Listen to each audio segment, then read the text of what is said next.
Price lord. ಯೇಸು ಕ್ರಿಸ್ತನ ಹೆಸರಿನಲ್ಲಿ the word of victory ಈ ಕಾರ್ಯಕ್ರಮಕ್ಕೆ ನಿಮ್ಮನ್ನು ನಾನು ಸ್ವಾಗತಿಸ್ತಾ ಇದ್ದೇನೆ. ಬನ್ನಿ,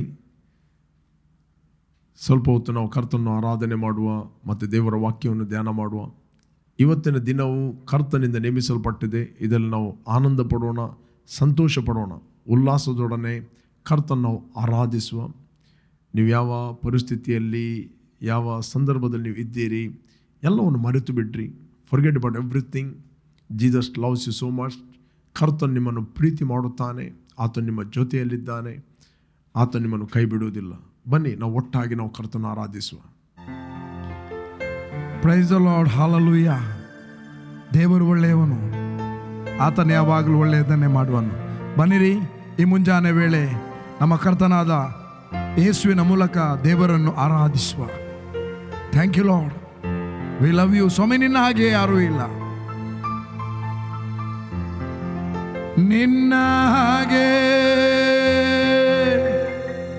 ಯಾರೂ ಇಲ್ಲ. ಯೇಸು, ನಿನ್ನ ಹಾಗೆ ಯಾರೂ ಇಲ್ಲ. Glory, come on, worship him. He is in our midst.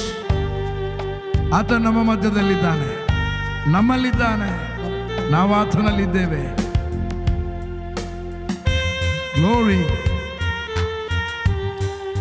we worship you Lord, we magnify your name. ನಿನ್ನ ಹಾಗೆ ಯಾರೂ ಇಲ್ಲ ಯೇಸು, ನಿನ್ನ ಹಾಗೆ ಯಾರೂ ಇಲ್ಲ. ನಿನ್ನ ಹಾಗೆ ಯಾರೂ ಇಲ್ಲ ಯೇಸು, ನಿನ್ನ ಹಾಗೆ ಯಾರೂ ಇಲ್ಲ. ಯೇಸುವೇ ಆರಾಧಿಸುವೆ, ಯೇಸುವೇ ಕೊಂಡಾಡುವೆ, ಯೇಸುವೇ ಆರಾಧಿಸುವೆ, ಯೇಸುವೇ ಸ್ತುತಿಸುವೆ. ನೀ ಮಾತ್ರ ಯೋಗ್ಯನು, ನೀ ನನ್ನ ಕುರುಬನು, ನೀ ನನಗೆ ಒಳ್ಳೆಯವನೇ. ಓ, ನೀ ಮಾತ್ರ ಯೋಗ್ಯನು, ನೀ ನನ್ನ ಕುರುಬನು, ನೀ ನನಗೆ ಒಳ್ಳೆಯವನೇ. ಯೇಸುವೇ ಆರಾಧಿಸುವೆ, ಯೇಸುವೇ ಕೊಂಡಾಡುವೆ, ಯೇಸುವೇ ಆರಾಧಿಸುವೆ, ಯೇಸುವೇ ಸ್ತುತಿಸುವೆ. He is our God. ಆತ ನಮಗೆ ಬಂಡೆ, ಆತ ನಮ್ಮ ಕೋಟೆ, ಆತನೇ ನಮಗೆ ಮಾರ್ಗ, ಆತನೇ ನಮ್ಮ ಜೀವ. Come on, ನಾವು ಆತನನ್ನು ಆರಾಧಿಸುವ.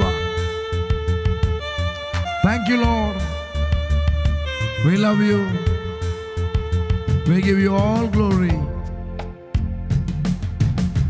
ನೀನೇ ನನ್ನ ಮಾರ್ಗವು, ನೀನೇ ನನ್ನ ಜೀವವು, ನೀನೇ ನನ್ನ ಮಾರ್ಗವು, ನೀನೇ ನನ್ನ ಜೀವವು, ನೀನೇ ನನ್ನ ಬಂಡೆಯು, ನೀನೇ ನನ್ನ ಕೋಟೆಯು. ಯೇಸುವೇ ಆರಾಧಿಸುವೆ, ಯೇಸುವೇ ಕೊಂಡಾಡುವೆ, ಯೇಸುವೇ ಆರಾಧಿಸುವೆ, ಯೇಸುವೇ ಸ್ತುತಿಸುವೆ. ಹೋ, ನಿನ್ನ ಹಾಗೆ ಯಾರೂ ಇಲ್ಲ ಯೇಸು, ನಿನ್ನ ಹಾಗೆ ಯಾರೂ ಇಲ್ಲ. ನಿನ್ನ ಹಾಗೆ ಯಾರೂ ಇಲ್ಲ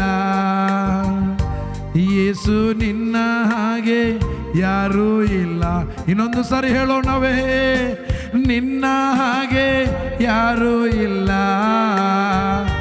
ಯೇಸು, ನಿನ್ನ ಹಾಗೆ ಯಾರೂ ಇಲ್ಲ.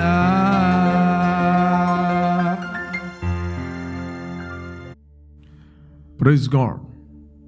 ಓಕೆ, ನಾವು ದೇವರ ವಾಕ್ಯವನ್ನು ಧ್ಯಾನ ಮಾಡುವ. ಅಪೊಸ್ತಲ ಪೌಲನು ಎಫೆಸರಿಗೆ ಬರೆದ 2ನೇ ಅಧ್ಯಾಯ 8ನೇ ವಚನ, 8, 9 ಮತ್ತು 10 ಈ ವಚನದ ಮೇಲೆ ನಾವು ಧ್ಯಾನ ಮಾಡುವ. ನಂಬಿಕೆಯ ಮೂಲಕ ಕೃಪೆಯಿಂದಲೇ ರಕ್ಷಣೆ ಹೊಂದಿದವರಾಗಿದ್ದೀರಿ. ಆ ರಕ್ಷಣೆಯು ನಿಮ್ಮಿಂದ ಉಂಟಾದ್ದಲ್ಲ, ಅದು ದೇವರ ವರವೇ. ಅದು ಪುಣ್ಯ ಕ್ರಿಯೆಗಳಿಂದ ಉಂಟಾದ್ದಲ್ಲ, ಆದ್ದರಿಂದ ಹೊಗಳಿಕೊಳ್ಳುವುದಕ್ಕೆ ಯಾರಿಗೂ ಆಸ್ಪದವಿಲ್ಲ. ನಾವು ಆತನ ನಿರ್ಮಾಣ, ಸತ್ಕಾರ್ಯಗಳನ್ನು ಮಾಡುವುದಕ್ಕಾಗಿಯೇ ಕ್ರಿಸ್ತ ಯೇಸುವಿನಲ್ಲಿ ಸೃಷ್ಟಿಸಲ್ಪಟ್ಟೆವು. ನಾವು ಸತ್ಕಾರ್ಯಗಳನ್ನು ನಡೆಸುವವರಾಗಿ ಬದುಕಬೇಕೆಂದು ದೇವರು ನಮ್ಮನ್ನು ಮೊದಲೇ ನೇಮಿಸಿದನು. Praise God. ದ ಬೈಬಲ್ ಹೇಳುತ್ತದೆ, ನಂಬಿಕೆಯ ಮೂಲಕ ನೀವು ರಕ್ಷಣೆಯನ್ನು ಹೊಂದಿದವರಾಗಿದ್ದೀರಿ. ನಂಬಿಕೆಯ ಮೂಲಕ. For by grace you have been saved through faith, and that not of your service, it is the gift of God. Praise God. ಇದು ದೇವರ ವರವಾಗಿದೆ. ಫಸ್ಟ್ ಆಫ್ ಆಲ್, ಅನೇಕರಿಗೆ ಗೊತ್ತಿಲ್ಲ ರಕ್ಷಣೆ ಅಂದರೆ ಏನು ಅಂತ. ನಮಗೆ ಮೊದಲು ನಾವು ತಿಳಿದುಕೊಳ್ಬೇಕು, ವಾಟ್ ಈಸ್ ಸಲ್ವೇಷನ್. ರಕ್ಷಣೆ ಅಂದರೆ ಏನು, ಯಾವುದರಿಂದ ನಮಗೆ ರಕ್ಷಣೆ ಬೇಕು, ಹೇಗೆ ರಕ್ಷಣೆಯನ್ನು ಹೊಂದುವುದು, ಯಾಕೆ ರಕ್ಷಣೆಯನ್ನು ಹೊಂದುವುದು. Praise God. ಇದನ್ನು ನೀವು ಸ್ವಾಭಾವಿಕವಾಗಿ ನೀವು ಅರ್ಥ ಮಾಡಿಕೊಂಡ್ರೆ ಈ ವಚನ ನಿಮಗೆ ಅರ್ಥ ಆಗುವುದಿಲ್ಲ. Praise God. ಈ ವಚನವನ್ನು ಸರಿಯಾಗಿ ಹೇಳುವುದಾದರೆ ಮಾನುಷಿಕ ಬುದ್ಧಿಯಿಂದ ನೀವು ಅರ್ಥ ಮಾಡಿಕೊಂಡ್ರೆ ಈ ವಚನ ನಿಮಗೆ ಅರ್ಥ ಆಗುವುದಿಲ್ಲ.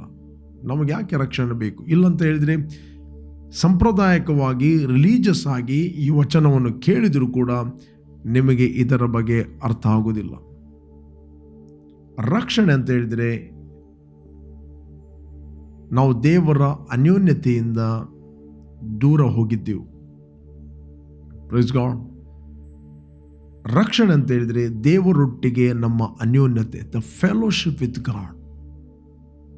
ಫೆಲೋಶಿಪ್ ಅಂತ ಹೇಳ್ತಾರೆ. ದೇವರೊಟ್ಟಿಗೆ ನಮ್ಮ ಅನ್ಯೋನ್ಯತೆ, ನಮ್ಮ ಆತ್ಮ ದೇವರ ಆತ್ಮ ಒಂದು ಆತ್ಮವಾಗುವುದು. ಆತ್ಮದಲ್ಲಿ ನಮ್ಮ ದೇವರೊಟ್ಟಿಗೆ ಅನ್ಯೋನ್ಯತೆ. ಯಾಕಂದರೆ ನಾವು 2 ಲೋಕದಲ್ಲಿ ಜೀವಿಸ್ತಾ ಇದ್ದೇವೆ. ಒಂದು ಕಾಣುವಂಥ ಲೋಕ, ಮತ್ತೊಂದು ಕಾಣದ ಲೋಕ.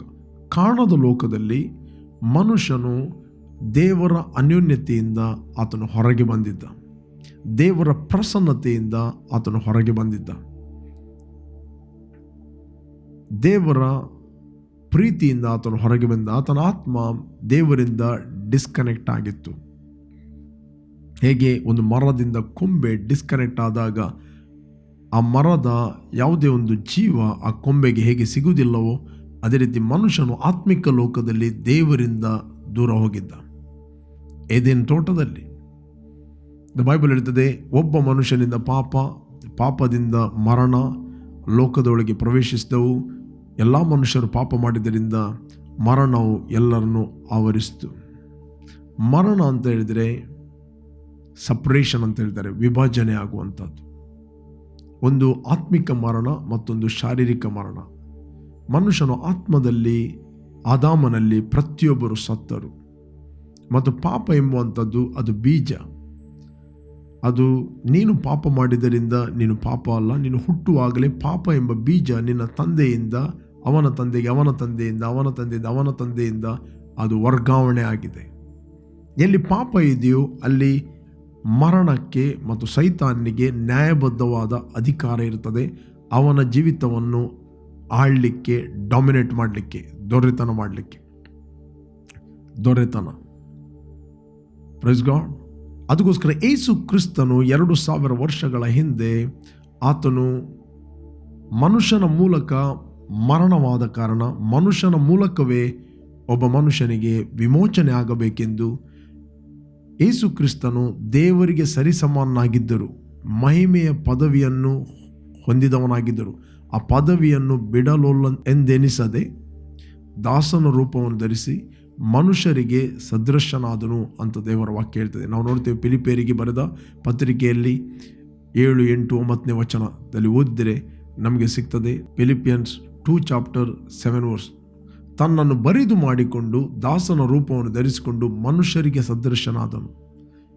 6ನೇ ವಚನದಲ್ಲಿ ಓದಿದರೆ ಸಿಗ್ತದೆ ನಮಗೆ. I will read for you 6. ಆತನು ದೇವ ಸ್ವರೂಪನಾಗಿದ್ದರು, ದೇವರಿಗೆ ಸರಿಸಮಾನನಾಗಿರುವನೆಂಬ ಅಮೂಲ್ಯ ಪದವಿಯನ್ನು ಬಿಡಲೋಲ್ಲೆನ್ ಎಂದೆನಿಸದೆ ತನ್ನನ್ನು ಬರಿದು ಮಾಡಿಕೊಂಡು ದಾಸನ ರೂಪವನ್ನು ಧರಿಸಿಕೊಂಡು ಮನುಷ್ಯರಿಗೆ ಸದೃಶನಾದನು. ಆತನು ಮನುಷ್ಯನಾದನು. ನಾವು ಮಾಡಿದ ಪಾಪಕ್ಕೆ ನಮಗೆ ತೀರ್ಪು ಇತ್ತು. ಆ ತೀರ್ಪು ಕೇವಲ ನಾನು ಮಾಡಿದ ಪಾಪಕ್ಕೋಸ್ಕರ ಅಲ್ಲ, ಹುಟ್ಟಿದ ಪ್ರತಿಯೊಬ್ಬ ವ್ಯಕ್ತಿಯ ಮೇಲೆ ಅದು ತೀರ್ಪಿದೆ. ತೀರ್ಪೇನು ಮರಣ, ತೀರ್ಪೇನು ನರಕ. ಪ್ರತಿಯೊಬ್ಬ ಮನುಷ್ಯನು ದೇವರಿಂದ ದೂರ ಹೋಗಿದ್ದಾನೆ. ಆದರೆ ಯೇಸು ಕ್ರಿಸ್ತನು ಪುರುಷ ಸಂಪರ್ಕದಲ್ಲಿ ಹುಟ್ಟದೆ ಆತನು ಪವಿತ್ರಾತ್ಮನ ಮೂಲಕ ಮರಿಯಳ ಗರ್ಭದಲ್ಲಿ ಆತನು ಹುಟ್ಟಿದವನಾಗಿ ಬಂದು, ಪ್ರಿಯರೇ, ಆತನು ಹೇಳಿದ, ನಾನು ಮತ್ತು ನನ್ನ ತಂದೆ ಒಂದೇ ಆಗಿದ್ದೇವೆ. Price God. ನಾನು ಮತ್ತು ನನ್ನ ತಂದೆ ಒಂದೇ ಆಗಿದೆ. ಆತನಲ್ಲಿ ಪಾಪ ಇರಲಿಲ್ಲ. ಆತನು ನಮ್ಮ ಪ್ರತಿನಿಧಿಯಾಗಿ, ಪಾಪ ಇಲ್ಲದವನಾಗಿ, ಇಡೀ ಲೋಕದ ಜನರ, ಇನ್ನು ಹುಟ್ಟಲಿಕ್ಕೆ ಇರುವ ಜನರ, ಎಷ್ಟು ಮಂದಿ ಹುಟ್ಟಿದರು, ಈಗ ಹುಟ್ಟಿದ್ದಾರೆ, ಇನ್ನು ಹುಟ್ಟಲಿಕ್ಕಿದ್ದಾರೆ, ಅವರೆಲ್ಲರ ಪಾಪಗಳನ್ನು ಒಂದೇ ಸಾರಿ ಆತನು ನಮ್ಮ ಪ್ರತಿನಿಧಿಯಾಗಿ ನಮ್ಮ ಮುಂದೆ ಹೋಗಿ ಆತನು ಶಿಲುಬೆಯಲ್ಲಿ ಅದನ್ನು ಹೊತ್ತುಕೊಂಡು ಹೋದನು. ಆತನು ಮರಣವನ್ನು ಅನುಭವಿಸಿದನು. ಆ ಶಿಲುಬೆಯಲ್ಲಿ ದೊಡ್ಡ ಕ್ರಿಯೆ ಆಗಿದೆ. ಪ್ರತಿಯೊಬ್ಬರ ಶಾಪ, ಪ್ರತಿಯೊಬ್ಬರ ಪಾಪ, ಪ್ರತಿಯೊಬ್ಬರ ಪಾಪಕ್ಕೆ ಸಂಬಂಧಪಟ್ಟ ರೋಗ, ವ್ಯಾಧಿ ಎಲ್ಲವನ್ನು ಯೇಸು ಕ್ರಿಸ್ತನನ್ನು ಹೊತ್ತುಕೊಂಡು ಹೋಗಿ ಕಲ್ವಾರಿ ಶಿಲುಬೆಯಲ್ಲಿ ಹೇಳಿದ, ಇದು ತೀರಿತು, it is finished. Sin problem finish. ಪಾಪಿಗಳು ದೇವರು ಕ್ರಿಸ್ತನಲ್ಲಿ ಮಾಡಿ ಮುಗಿಸಿದ ಈ ಫಿನಿಶ್ಡ್ ವರ್ಕ್ ಅಂತ ಹೇಳ್ತಾರೆ. ಅದನ್ನು ಅವರು ನಂಬಿಕೆಯ ಮೂಲಕ ಅಂಗೀಕಾರ ಮಾಡುವಂಥದ್ದೇ ಕೃಪೆ. Praise God. ಅದಕ್ಕೆ ಕೃಪೆ ಅಂತ ಹೇಳ್ತಾರೆ. ಕೃಪೆ ಅಂತ ಹೇಳಿದ್ರೆ ದೇವರು ಕ್ರಿಸ್ತನಲ್ಲಿ ಮಾಡಿ ಮುಗಿಸಿದ ಕೆಲಸ. ಆತನು ಶಿಲುಬೆಯಲ್ಲಿ ಸತ್ತಾಗ ಆತನು ಪಾಪಗಳನ್ನು ಹೊತ್ತುಕೊಂಡು ಹೋದನು, ಶಾಪಗಳನ್ನು ಹೊತ್ತುಕೊಂಡು ಹೋದನು, ನಿಮ್ಮ ಎಲ್ಲ ವ್ಯಾಧಿಗಳನ್ನು ಕೂಡ ಆತನು ತನ್ನ ದೇಹದ ಮೇಲೆ ಹೊತ್ತುಕೊಂಡು ಹೋದನು. ಅಷ್ಟು ಮಾತ್ರ ಅಲ್ಲ, ಆತನು ಹೂಣಲ್ಪಟ್ಟಾಗ ಆ ಶಾಪ, ವ್ಯಾಧಿ, ಮರಣ ಹೂಣಲ್ಪಟ್ಟಿತ್ತು. ಆತನು ಪುನರುತ್ಥನಾದಾಗ ಹೊಸಬನಾಗಿ ಹುಟ್ಟಿದ. ಶಾಪ ಪುನರುತ್ಥನಾಗಲಿಲ್ಲ, ರೋಗ ಪುನರುತ್ಥನಾಗಲಿಲ್ಲ. ಇವತ್ತು ಪ್ರಿಯರೇ, ದೇವರು ಯೇಸುವನ್ನು ಎಬ್ಬಿಸಿದನೆಂದು ಈ ಕೃಪೆಯನ್ನು ಒಂದು ವೇಳೆ ನೀವು ನಂಬಿದರೆ, ದ ಬೈಬಲ್ ಹೇಳ್ತದೆ, if you believe in this grace. ನೀನು ಯಾವ ಡಿನಾಮಿನೇಷನ್ನಿಂದ ಹುಟ್ಟಿದ್ದಿ, ಯಾವ ತಂದೆ ತಾಯಿಗಳಿಗೆ ಹುಟ್ಟಿದ್ದಿ, ಯಾವ ಶರೀರ ಸಂಬಂಧವಾಗಿ ಹುಟ್ಟಿದ್ದಿ, ಅದು ಅಲ್ಲ. ಒಬ್ಬ ಮನುಷ್ಯನಿಂದ ಪಾಪ ಬಂತು, ಪಾಪದಿಂದ ಮರಣ ಬಂತು. ಎಲ್ಲ ಮನುಷ್ಯರು ಪಾಪ ಮಾಡಿದರೆ ಮರಣವೆಲ್ಲವನ್ನೂ ಆವರಿಸಿತು. ಆದರೆ ಇನ್ನೊಬ್ಬ ಮನುಷ್ಯನ ಮೂಲಕ ಪ್ರತಿಯೊಬ್ಬರಿಗೆ ರಕ್ಷಣೆ ಸಿದ್ಧವಾಗಿದೆ. ನೀನು ಎಷ್ಟೇ ಒಳ್ಳೆಯವನಾಗಿರ್ಬೋದು, ಎಷ್ಟೇ ದಾನ ಧರ್ಮ ಮಾಡಿರ್ಬೋದು, ಪುಣ್ಯ ಕ್ರಿಯೆಗಳನ್ನು ಮಾಡಿರ್ಬೋದು, ನಿನಗೆ ರಕ್ಷಣೆ ಸಿಗುವುದಿಲ್ಲ. ನಿನಗೆ ರಕ್ಷಣೆ ಸಿಗುವುದು ಹೇಗೆ ಅಂತ ಹೇಳಿದರೆ, ದೇವರು ಕ್ರಿಸ್ತನಲ್ಲಿ ಮಾಡಿದಂಥ ಉಚಿತಾರ್ಥವಾದ ಆ ಕ್ರಿಯೆ, ಅದಕ್ಕೆ ಪೇಮೆಂಟ್ ಆಗಿದೆ. ನಿನಗೋಸ್ಕರ ಒಬ್ಬನು ಸತ್ತಿದ್ದಾನೆ. ಉಚಿತಾರ್ಥ ಅಂದರೆ ನಿನಗೆ ಉಚಿತಾರ್ಥ. ಆದರೆ ಯೇಸು ಕ್ರಿಸ್ತನು ತನ್ನ ರಕ್ತವನ್ನು ಕೊಟ್ಟಿದ್ದಾನೆ, ತನ್ನ ಪ್ರಾಣವನ್ನು ಕೊಟ್ಟಿದ್ದಾನೆ, ತನ್ನ ದೇಹವನ್ನು ಕೊಟ್ಟಿದ್ದಾನೆ, ತನ್ನ ದೇಹವನ್ನು ಆತನು ಸಮರ್ಪಣೆ ಮಾಡಿದ್ದಾನೆ. ಅದಕ್ಕೆ ಪೇಮೆಂಟ್ ಆಗಿದೆ. Salvation is not A cheap, it is costly. ನಾನು ಯಾವಾಗಲೂ ಹೇಳ್ತೇನೆ, salvation is not A cheap, gospel is not A cheap. ಅದು ಚೀಪ್ ಅಲ್ಲ, ಅದಕ್ಕೆ ಕ್ರಯ ಕೊಡಲ್ಪಟ್ಟಿದೆ. ಪ್ರಿಯರೇ, ಇವತ್ತು ರಕ್ಷಣೆಯನ್ನು ದೇವರು ನಿಮ್ಮ ಮುಂದೆ ಸಿದ್ಧ ಮಾಡಿಟ್ಟಿದ್ದಾನೆ. ಒಂದು ವೇಳೆ ನೀವು ಅದನ್ನು ಒಪ್ಪಿಕೊಂಡು ಹೃದಯದಲ್ಲಿ ನೀವು ಅಂಗೀಕಾರ ಮಾಡಿದರೆ, ನಿಮ್ಮ ಹೃದಯದಲ್ಲಿ ಅದನ್ನು ಸ್ವೀಕಾರ ಮಾಡಿದರೆ, ನಂಬರ್ 1, ನಿಮ್ಮ ಪಾಪಗಳು ತೊಳೆಯಲ್ಪಡುತ್ತವೆ ಆತನ ರಕ್ತದ ಮೂಲಕ. ಅಷ್ಟು ಮಾತ್ರ ಅಲ್ಲ, ನೀವು ದೇವರ ಮಕ್ಕಳಾಗುತ್ತೀರಿ. ದೇವರ ನಿತ್ಯ ಜೀವ ನಿಮ್ಮ ಆತ್ಮದಲ್ಲಿ ವರ್ಗಾವಣೆ ಆಗುತ್ತದೆ. ನಿಮ್ಮ ಆತ್ಮ ಮತ್ತು ದೇವರ ಆತ್ಮ ಒಂದು ಆತ್ಮವಾಗುತ್ತದೆ. ನೀವು ದೇವರ ಅನ್ಯೋನ್ಯತೆಗೆ ಸೇರುತ್ತೀರಿ, ನೀವು ದೇವರ ಫೆಲೋಶಿಪ್ಗೆ ಸೇರುತ್ತೀರಿ. Praise God. ನೀವು ದೇವರ ಅನ್ಯೋನ್ಯತೆಯಲ್ಲಿ ಸೇರುತ್ತೀರಿ. ದೇವರ ಆತ್ಮ ನಿಮ್ಮಲ್ಲಿ ವಾಸ ಮಾಡುತ್ತಾನೆ. ಯೇಸು ಸ್ವಾಮಿ ಒಂದು ಮಾತು ಹೇಳಿದ, ಗಾಸ್ಪೆಲ್ ಆಫ್ ಜಾನ್ 14:6 14ನೇ 6ನೇ ವಚನದಲ್ಲಿ, ನಾನೇ ಮಾರ್ಗವು ಸತ್ಯವೂ ಜೀವವೂ ಆಗಿದ್ದೇನೆ. ಯೇಸು ಏನು ಹೇಳಿದ? ಯೇಸು ಅವನಿಗೆ, ನಾನೇ ಮಾರ್ಗವು ಸತ್ಯವೂ ಜೀವವೂ ಆಗಿದ್ದೇನೆ, ನನ್ನ ಮೂಲಕ ಹೊರತು ಯಾರು ತಂದೆಯ ಬಳಿಗೆ ಬರುವುದಿಲ್ಲ, ತಂದೆಯ ಅನ್ಯೋನ್ಯತೆಗೆ ಹೋಗಲಿಕ್ಕೆ ಆಗುವುದಿಲ್ಲ. ದೇವರು ಒಬ್ಬನು. ದೇವರಿಗೂ ಮನುಷ್ಯರಿಗೂ ಮಧ್ಯಸ್ಥನಾಗಿರುವ ಯೇಸು ಕ್ರಿಸ್ತನು ಒಬ್ಬನು. ಯಾರು? ಮನುಷ್ಯನಾಗಿರುವ ಯೇಸು ಕ್ರಿಸ್ತನು. 1 ತಿಮೋತಿ 2:5 ವಚನದಲ್ಲಿ ಓದಿ ಸಿಗ್ತದೆ, ದೇವರಿಗೂ ಮನುಷ್ಯರಿಗೂ ಮಧ್ಯಸ್ಥನು ಒಬ್ಬನೇ, ಆತನು ಮನುಷ್ಯನಾಗಿರುವ ಕ್ರಿಸ್ತ ಯೇಸುವೇ. ಯೇಸು ಕ್ರಿಸ್ತನು ಮನುಷ್ಯನಾದನು. ಆತನು ಮನುಷ್ಯನಾಗಿ ಪಾಪವನ್ನು ಹೊತ್ತುಕೊಂಡನು. ಆತನು ದೇವರಾಗಿ ಲೋಕಕ್ಕೆ ಬರಲಿಲ್ಲ, ಆತನು ಮನುಷ್ಯನಾಗಿ ಲೋಕಕ್ಕೆ ಬಂದಿದ. ಆತನ ದೈವಿಕತೆಯನ್ನು, ಆತನ ದೈವತ್ವವನ್ನು ಆತನು ಬರಿದು ಮಾಡಿಕೊಂಡು ಆತನು ಮನುಷ್ಯನಾದ. ನಿನ್ನ ಹಾಗೆ ನನ್ನ ಹಾಗೆ ಮನುಷ್ಯನಾದ. Price God. ಇದು ದೇವರ ಪ್ರೀತಿಯಾಗಿದೆ ಪ್ರೇರೆ. ಅದರಿಂದ ರಕ್ಷಣೆಯನ್ನು ನೀವು ನೆಗ್ಲೆಕ್ಟ್ ಮಾಡಬೇಡ್ರಿ. ನೀವು ಒಳ್ಳೆಯ ಕುಟುಂಬದಲ್ಲಿ ಹುಟ್ಟಬಹುದು, ಒಳ್ಳೆಯ ಫ್ಯಾಮಿಲಿಯಲ್ಲಿ ಹುಟ್ಟಬಹುದು, ಅದು ರಕ್ಷಣೆ ಅಲ್ಲ. ರಕ್ಷಣೆ ಅಂತ ಹೇಳಿದ್ರೆ ನಿನ್ನ ಹೃದಯದಲ್ಲಿ ನೀನು ಒಪ್ಪಿಕೊಳ್ಳಬೇಕು, ಯೇಸು ಕ್ರಿಸ್ತನು ನನಗೋಸ್ಕರ ಶಿಲುಬೆಯಲ್ಲಿ ಸತ್ತಿದ್ದಾನೆ, ನನಗೋಸ್ಕರ ಪ್ರಾಣವನ್ನು ಕೊಟ್ಟಿದ್ದಾನೆ, ನನಗೋಸ್ಕರ ಆತನು ಹೂಣಲ್ಪಟ್ಟಿದ್ದಾನೆ, ನನಗೋಸ್ಕರ ಆತನು ಎದ್ದು ಬಂದಿದ್ದಾನೆ. ನಿನ್ನ ಹೃದಯದಲ್ಲಿ ನಂಬಬೇಕು. ಬೈಬಲ್ ಹೇಳ್ತದೆ, ಆ ರಕ್ಷಣೆಯು ನಿಮ್ಮಿಂದ ಉಂಟಾದ್ದಲ್ಲ, ಅದು ಪುಣ್ಯ ಕ್ರಿಯೆಗಳಿಂದ ಉಂಟಾದ್ದಲ್ಲ. ಹೊಗಳಿಕೊಳ್ಳುವುದಕ್ಕೆ ಯಾರಿಗೂ ಆಸ್ಪದ ಇಲ್ಲ. Praise God.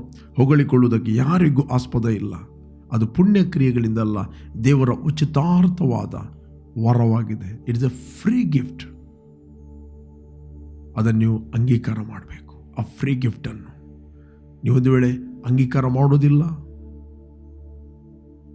ನರಕಕ್ಕೆ ಹೋಗಬೇಕಾಗ್ತದೆ. Hell is so real, heaven is so real. Decide in your heart.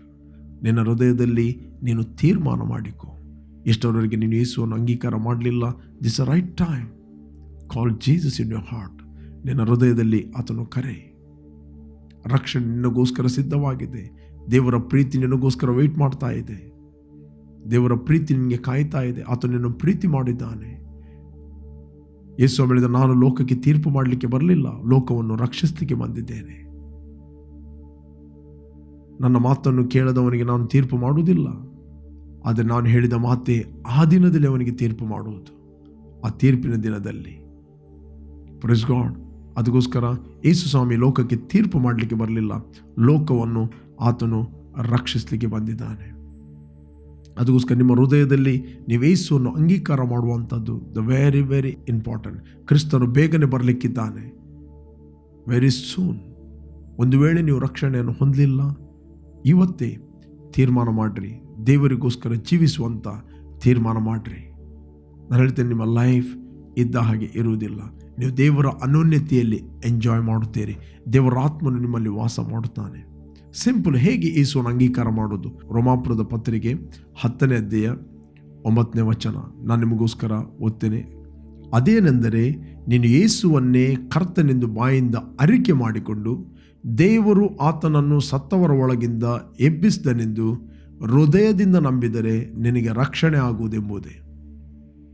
10ನೇ ವಚನ ಹೇಳ್ತದೆ, ಹೃದಯದಿಂದ ನಂಬುವುದರ ಮೂಲಕ ನೀತಿಯು ದೊರಕುತ್ತದೆ, ಬಾಯಿಂದ ಅರಿಕೆ ಮಾಡುವುದರ ಮೂಲಕ ರಕ್ಷಣೆ ಆಗುತ್ತದೆ. Praise God. ಏನು ನಂಬುವುದು? ಕೃಪೆ. ಏನು ಕೃಪೆ? ದೇವರು ಕ್ರಿಸ್ತನಲ್ಲಿ ಮಾಡಿ ಮುಗಿಸಿದ ಕೆಲಸವೇ ಕೃಪೆ. Praise God. ನೀನು ಕೃಪೆಯಿಂದ ರಕ್ಷಣೆ ಹೊಂದುವುದು, ಪುಣ್ಯಕ್ರಿಯೆಗಳಿಂದಲ್ಲ. Praise God. ಹೊಗಳಿಕೊಳ್ಳುವುದಕ್ಕೆ ಯಾರಿಗೂ ಆಸ್ಪದ ಇಲ್ಲ. ರಕ್ಷಣೆ ಆದ ನಂತರ ನಿನ್ನ ಕೆಲಸ ಒಳ್ಳೆಯ ಕ್ರಿಯೆಗಳನ್ನು ಮಾಡುವಂಥದ್ದು. ಒಳ್ಳೆಯ ಕ್ರಿಯೆಗಳಿಂದ ನೀವು ರಕ್ಷಣೆ ಹೊಂದಿದ್ದಲ್ಲ, ನೀನು ರಕ್ಷಣೆ ಹೊಂದಿದ್ದು ಒಳ್ಳೆಯ ಕ್ರಿಯೆಗಳನ್ನು ಮಾಡೋದಕ್ಕೋಸ್ಕರ. ಅದರಿಂದ ಪ್ರಿಯರೇ, ಇಷ್ಟರವರೆಗೆ ನೀವು ಯೇಸುವನ್ನು ಅಂಗೀಕಾರ ಮಾಡಿದರೆ this is right time. Call Jesus in your heart. ನಿಮ್ಮ ಹೃದಯದಲ್ಲಿ ಯೇಸುವನ್ನು ಕರೆಯಿರಿ. ನಾನು ನಿಮಗೋಸ್ಕರ ಪ್ರಾರ್ಥನೆ ಮಾಡಲಿಕ್ಕಿದ್ದೇನೆ. ರೋಮಾಪುರದ ಬರೆದ ಪತ್ರಿಕೆ 10ನೇ ಅಧ್ಯಾಯ 9ನೇ ವಚನದ ಪ್ರಕಾರ ನನ್ನೊಟ್ಟಿಗೆ ನೀವು ಪ್ರಾರ್ಥನೆಯನ್ನು ಮಾಡಿರಿ. ತೀರ್ಮಾನ ಮಾಡಿರಿ. ನಾಳೆ ಎಂದು ಕೊಚ್ಚಿಕೊಳ್ಳಬೇಡ. ಒಂದು ದಿನದಲ್ಲಿ ಏನಾಗುವುದನ್ನು ಗೊತ್ತಿಲ್ಲ. ಇವತ್ತಿನ ದಿನ ನಿನಗೆ ಕೊಡಲ್ಪಟ್ಟಿದೆ. ಇವತ್ತಿನ ದಿನ ನಿನ್ನ ಮನೆಯಲ್ಲಿ ದೇವರ ವಾಕ್ಯ ಬರ್ತಾ ಇದೆ. ಇವತ್ತಿನ ದಿನ ನಿನ್ನ ಬೆಡ್ರೂಮಿಗೆ ವಾಕ್ಯ ಬಂದಿದೆ. ನೀನು ಇರುವ ಸ್ಥಳಕ್ಕೆ ವಾಕ್ಯ ಬಂದಿದೆ. Don't delay, don't harden your heart. ನಿನ್ನ ಹೃದಯವನ್ನು ನೀನು ಕಠಿಣ ಮಾಡಿಕೊಳ್ಬೇಡ. Salvation is the greatest gift. Only one life, only one life. ಇವತ್ತು ನೀನು ದೇಹವನ್ನು ಬಿಟ್ಟರೆ ಎಲ್ಲಿ ಹೋಗುತ್ತೆ? ಇಫ್ ಯು ಹ್ಯಾವ್ ಜೀಸಸ್, ನಿನ್ನ ಹತ್ರ ಯೇಸು ಇದ್ದಾನೆ, ನೀನು ಪರಲೋಕಕ್ಕೆ ಹೋಗ್ತಿ. Praise God. ನಾನು ನಿಮಗೋಸ್ಕರ ಪ್ರಾರ್ಥನೆ ಮಾಡುತ್ತೇನೆ. ನನ್ನೊಟ್ಟಿಗೆ ಜಸ್ಟ್ ನೀವು ಹೇಳ್ರಿ, ಭೂಮಿ ಆಕಾಶಗಳನ್ನು ಉಂಟು ಮಾಡಿದ ಸರ್ವಶಕ್ತನ ದೇವರೇ, ನೀನು ನನ್ನ ಮೇಲೆ ಎಷ್ಟೋ ಪ್ರೀತಿಯನ್ನು ಮಾಡಿ ನಿನ್ನ ಒಬ್ಬನೇ ಮಗನಾದ ಯೇಸುವನ್ನು ನನಗೋಸ್ಕರ ನೀನು ಕಳಿಸ್ತಿ. ಆತ ನನಗೋಸ್ಕರ ಶಿಲುಬೆಯಲ್ಲಿ ಸತ್ತು ರಕ್ತವನ್ನು ಸುರಿಸಿ ಹೂಣಲ್ಪಟ್ಟು 3ನೇ ದಿನ ಸತ್ತವರ ಒಳಗಿಂದ ಎದ್ದು ಬಂದನೆಂದು ನನ್ನ ಹೃದಯದಲ್ಲಿ ನಂಬುತ್ತೇನೆ ಮತ್ತು ಬಾಯಿಂದ ನಾನು ಅರಿಕೆ ಮಾಡುತ್ತೇನೆ, ಯೇಸುವೇ ನನ್ನ ಕರ್ತನೆಂದು. ನಾನು ನಂಬುತ್ತೇನೆ ಆತನು ಸುರಿಸಿದ ರಕ್ತದ ಮೂಲಕ ನನ್ನ ಪಾಪಗಳು ಪರಿಹಾರವಾಗಿ ನನಗೆ ಬಿಡುಗಡೆ ಆಯಿತು. ನೀನು ವಾಗ್ದಾನ ಮಾಡಿದ ಪವಿತ್ರ ಆತ್ಮನನ್ನು ನಂಬಿಕೆಯ ಮೂಲಕ ನಾನು ಸ್ವೀಕರಿಸ್ತೇನೆ. ನಿನ್ನ ಪವಿತ್ರ ಆತ್ಮನಿಂದ ನನ್ನನ್ನು ತುಂಬಿಸು. Thank you lord. ನಿನ್ನ ಪವಿತ್ರ ಆತ್ಮನಿಂದ ನಾನು ತುಂಬಿಸ್ದಿ, ಅದಕ್ಕೋಸ್ಕರ ಸ್ತೋತ್ರ. Thank you Lord. ಕರ್ತನೆ, ನಾನು ಪ್ರಾರ್ಥಿಸ್ತಾ ಇದ್ದೇನೆ, ಯಾರು ರಕ್ಷಣೆಯನ್ನು ಅಂಗೀಕಾರ ಮಾಡಿದರೋ ಅವರು ಪವಿತ್ರ ಆತ್ಮ ಭರಿತರಾಗಲಿ, ಅವರು ಪ್ರೊಟೆಕ್ಟ್ ಆಗಲಿ. ನಾನು ಪ್ರಾರ್ಥಿಸ್ತಾ ಇದ್ದೇನೆ, ಅವರು ಫಲ ಕೊಡುವರಾಗಲಿ. ಎಲ್ಲ ಕೇಡುಗಳಿಂದ ಇವರನ್ನು ತಪ್ಪಿಸಿ ಕಾಪಾಡಬೇಕಾಗಿ ನಾನು ಪ್ರಾರ್ಥಿಸ್ತೇನೆ. ಕರ್ತನೆ, ಇವತ್ತಿನಲ್ಲಿ ಯಾರು ವಾಕ್ಯವನ್ನು ಕೇಳಿದಾರೋ ಅವರ ರಕ್ಷಣೆ ಅದು ಕರ್ತನೆ ರಿವೈವ್ ಆಗಲಿ. ನಾನು ಪ್ರಾರ್ಥಿಸ್ತಾ ಇದ್ದೇನೆ, ಅವರು ಪ್ರೊಡಕ್ಟಿವ್ ಆಗಲಿ, ಫಲ ಕೊಡುವರಾಗಲಿ. ಯಾರು ದೇಹದಲ್ಲಿ ಸಿಕ್ಕಿದ್ದಾರೋ ಇವರಿಗೋಸ್ಕರ ನಾನು ಪ್ರಾರ್ಥಿಸ್ತಾ ಇದ್ದೇನೆ. I take authority over every sickness. ಎಲ್ಲ ರೋಗ, ಎಲ್ಲ ವ್ಯಾಧಿಗಳ ಮೇಲೆ ಯೇಸುವಿನ ನಾಮದಲ್ಲಿ ನಾನು ಅಧಿಕಾರ ನಡೆಸ್ತಾ ಇದ್ದೇನೆ. ಇವರ ದೇಹವನ್ನು ಈಗಲೇ ಅದು ಬಿಟ್ಟು ಹೋಗಲಿ. ಕರ್ತನೆ, ಎಲ್ಲ ಸೂಸೈಡ್ ಥಾಟ್ಸ್ಗಳು, ಮರಣದ ಆಲೋಚನೆಗಳು, ಎಲ್ಲ ಸಾಲಗಳು ಯೇಸುವಿನ ನಾಮದಲ್ಲಿ ಈಗಲೇ ಬಿಟ್ಟು ಹೋಗಲಿ. ಇವರು ಫ್ರೀ ಆಗಲಿ. ದೇವದೂತರು ಇವರ ಸುತ್ತಲೂ ಬಿಡುಗಡೆ ಆಗಲಿ ಎಂದು ಪ್ರಾರ್ಥಿಸ್ತೇನೆ. ಇವರು ಹೊರಗೆ ಹೋಗುವಾಗ ಬರುವಾಗ ಇವರಿಗೆ ಶುಭ ಉಂಟಾಗಲಿ. ಸರಿಯಾದ ವ್ಯಕ್ತಿಗಳು ಸರಿಯಾದ ಸಮಯದಲ್ಲಿ ಇವರಿಗೆ ಕನೆಕ್ಟ್ ಆಗಲಿ ಎಂದು ನಾನು ಪ್ರಾರ್ಥಿಸ್ತಾ ಇದ್ದೇನೆ. ಕರ್ತನೆ, ನಾನು ಪ್ರಾರ್ಥಿಸ್ತಾ ಇದ್ದೇನೆ, ಕರ್ತನೆ, ಇವರಿಗೆ ವಿರುದ್ಧವಾಗಿ ನಿಂತಿರು ಯಾವ ಆಯುಧವು ಜಯಿಸುವುದಿಲ್ಲ. ಎಲ್ಲ ನಾಲಿಗೆಗಳು ನಾವು ದೋಷ ಎಂದು ಖಂಡಿಸ್ತೇವೆ. ಇವರ ಮಕ್ಕಳಿಗೆ ಶುಭ ಉಂಟಾಗಲಿ. ಇವರು ಎಲ್ಲಿ ಕೆಲಸಕ್ಕೆ ಹೋಗ್ತಾರೋ ಕರ್ತನೆ, ಎಲ್ಲ ಅಥಾರಿಟಿಗಳಿಂದ ಇವರಿಗೆ ಶುಭವೇ ಉಂಟಾಗಲಿ ಎಂದು ನಾನು ಪ್ರಾರ್ಥಿಸ್ತಾ ಇದ್ದೇನೆ. We release the ministering angels and the favor of God by the power of the Holy Spirit of God. ಎಲ್ಲ ರೀತಿಯ ಒಂದು ಅಸ್ತಮ, ಅಥ್ರೈಟಿಸ್, ಎಲ್ಲ ನೋವುಗಳು ಯೇಸು ನಾಮದಲ್ಲಿ ಈಗಲೇ ಅದು ಹೊರಗೆ ಬರಲಿ. Come out in the name of Jesus. Be healed right now in Jesus' name. Amen, amen, amen, amen. Praise God. You are blessed. Okay, ಪ್ರಿಯರೇ, ನೀವು ಕಂಟಿನ್ಯೂ ಆಗಿ the word of victory the ಪ್ರೋಗ್ರಾಮನ್ನು ಬಿಗ್ ಜೆ ಟಿವಿಯಲ್ಲಿ ಬೆಳಿಗ್ಗೆ 7 ಗಂಟೆಯಿಂದ 7:30 continue ಆಗಿ ನೋಡ್ರಿ. ಅದೇ ರೀತಿ ನಮ್ಮ ಯೂಟ್ಯೂಬ್ ಚಾನಲ್ ಇದೆ. ಯೂಟ್ಯೂಬ್ ಚಾನಲಲ್ಲಿ pastor Roshan Lobo word of victory church India ಅದನ್ನು ಸಬ್ಸ್ಕ್ರೈಬ್ ಮಾಡಿರಿ. ಮತ್ತು ಈ ಮೆಸೇಜನ್ನು ನೀವು ರಿಪೀಟ್ ಆಗಿ 7:15 ನೀವು ಕೇಳ್ಬೋದು ಬೆಳಿಗ್ಗೆ ಎವ್ರಿ ಡೇ. ಅದೇ ರೀತಿ ಸಂಜೆ ನಾನು ಫೇಸ್ಬುಕ್ ಲೈವಲ್ಲಿ ಬರ್ತಾ ಇದ್ದೇನೆ. ವರ್ಡ್ ಆಫ್ ವಿಕ್ಟ್ರಿ ಚರ್ಚ್ ಈ ಪೇಜ್ ನೀವು ಲೈಕ್ ಮಾಡಿದ್ರೆ ಈ ಪೇಜನ್ನು ಲೈಕ್ ಮಾಡಿರಿ.